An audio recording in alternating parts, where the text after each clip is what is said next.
Patapos na ang unang araw ng Palarong Pambansa 2024 sa Cebu City. Humakot ang medalya ang mga estudyanteng atleta. Alamin natin kung sinong bumida sa unang araw ng kompetisyon sa ulat ni Daryl Oclares live. Daryl? Meg, nalalapit na nga ang pagtatapos ng unang araw ng Palarong Pambansa 2024 dito sa Cebu City at napuno ito ng aksyon at selebrasyon ng tagumpay ng ating mga estudyanteng atleta.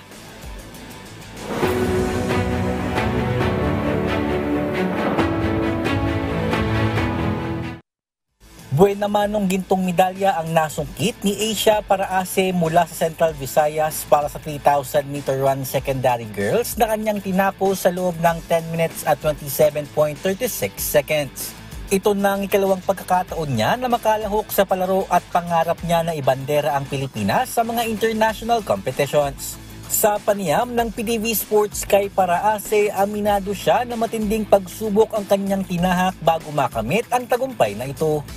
Yung hirap, yung mga problema, parang nawawalan kasi po ako ng hope kasi parang sunod-sunod po yung problema, ganun. Iniisip ko po na parang maapektuhan po yung takbo ko pero sobrang powerful po ni God kasi in behalf po ng mga kamalasan, yung mga negative na dumating, parang ito yung binigay niya na nag-payback sa lahat ng yun po. Samantala, maraming mga records din ang nabasag sa unang araw ng kompetisyon, kabilang na sa swimming kung saan nagbabalik ang Palarong Pambansa multi-medalist at Calabarzon tanker na si Micaela Jasmine Mojde.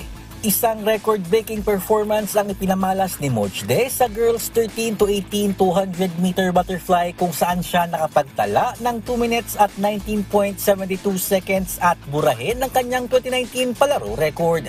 I'm really happy with my time, especially this 2024. I haven't really gone below 220, so I'm really happy that I was able to go 219 despite all the pressure.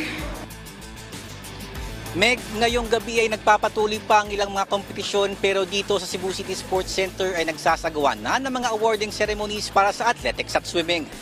Bukas ay asahan ng mas matinding kompetisyon para sa ikalawang araw ng Palarong Pambansa 2024. Mula rito sa Cebu City Sports Center, Daryl Oclares para sa Pambansang TV sa Bagong Pilipinas. Maraming salamat, Daryl Oclares.